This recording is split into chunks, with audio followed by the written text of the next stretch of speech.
Hi, it's Pietro from Time+Tide. Hi, it's Andrew. How you doing? Today we are here to talk about the new Australian limited editions. We were in Noosa when these two new watches were announced. I'm talking about the Prospex SPB 347J and the SRP J53K. It's so catchy. Seiko limited edition names just roll off the tongue, don't they? So the nicknames are even better. They're called the Noosa, as the first watch was announced there and was actually inspired by the beautiful city of Noosa. And the second one is the Eucalyptus, inspired by the beautiful forest of Eucalyptus that we found here in Australia. And the reason Pietro is doing this review is A, he's our intern, and we're heading towards the end of Pietro's great reign at Time+Tide. And secondly, this was an unexpected trip for Pietro because we took you along. How was it? Tell me about it. Paint a picture. It was my first time in Noosa, first time at a Seiko event.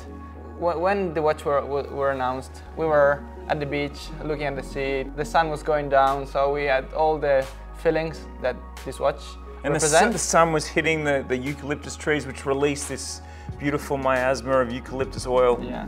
So the smell was amazing, the view was amazing, and then we got these beautiful watches as well. Are they amazing? Oh, they are absolutely amazing. They are dive watches by all aspects. They are huge because they are both 45 millimeters in diameter, but they were pretty good at your wrist. Thanks to the iconic turtle and Sumo case. I'm talking turtle for the Eucalyptus model and Sumo for the Noosa.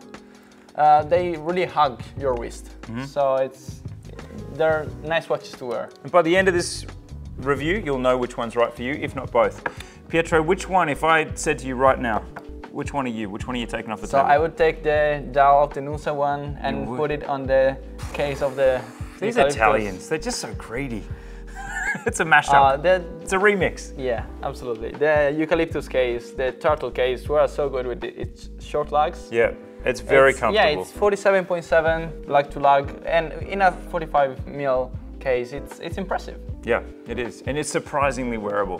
Whereas the Noosa, that's definitely a big one. It's a big one. It's 52.6 lug to lug, but it's thinner. It's under 13 millimeters. Yep. It's 12.9, and it has a sapphire crystal compared to the hard legs of the Eucalyptus. I did not know that.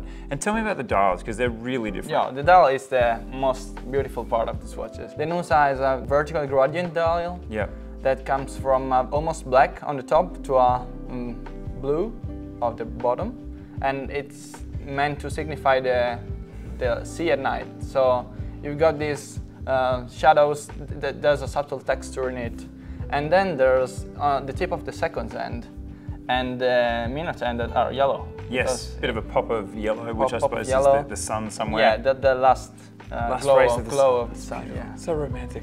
And imagine seeing that view in Noosa. I know, we did. It was incredible. It was beautiful. The Eucalyptus has this quite hard to describe halo effect because the dial is another gradient dial. It is. It's almost gold on the inside, and it's a very earthy shade of green on the outside, and this shade continues on the bezel as well. Yeah. So it's very focused on green, but it's very balanced as well. This is poetic license, but when the sun hits a eucalyptus tree and you see it in the distance in Australia, there's always this shimmer around the tree, and that's because when it warms up, the leaves release their eucalyptus oil, which creates this mirage effect around the tree. So lots of poetic stuff, but really quite a beautiful dial again. And two choices there. Pietro's mashed them up. Yeah, and they don't share the movement. They have two different movements as well. So we've got the SR35 for the Noosa one, with a 70 hours power reserve and a date indication. And we have the 4R35 for the Eucalyptus one, with a 41-hour power reserve, but got a date complication in it. And what are the prices, Pietro? So and what are the quantities? Because Seiko do big limited editions. They are definitely limited. They are limited to 1,000 pieces each. Yeah, that's small for Seiko. Yeah.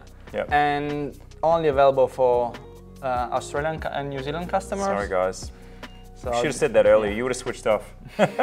So Pietro can't buy this back in Italy. No, I can't, unfortunately. But I luckily got gifted one as I was at the event, at the launch event, and I'm very lucky to have one. Yes. And the Noosa was the, I suppose, the token from the trip. and that would be my choice. You didn't ask me back, you know. You could have said, Andrew, what about you? And I would have said Noosa, but you know, we got there the long way. I love the Noosa. I actually have plenty of turtles, so a Sumo is a new case design for you. It is, yeah. And the prices are $1,500 for the Noosa one and $1,895 for the Eucalyptus. There you have it, 2 more editions from Seiko to commemorate Australia in a really thoughtful way. You know, some Australian editions, there's been some... It's not just a different dial color. No, there's been some green and gold Seikos in the past, and you know, Australians don't identify with that, whereas there's a whole story. It's kind of like a night surfer or a Pacific. Like the Australian nature put it into the dial of the watch. Yeah, it is. Well said, Pietro. We're going to miss Pietro, so if you'd like to leave Pietro a farewell message, do so. If you'd like to apply to be a Time+Tide intern, just write Andrew an email. It works. Andrew at Time+Tidewatches, that's what Pietro did. But we've had very few, if any, on Pietro's level. So if you think you could match this and join me on the desk, send us an email. Thanks for watching Time+Tide, Pietro. Do you have any, maybe sign off in Italian? Arrivederci. See you next time.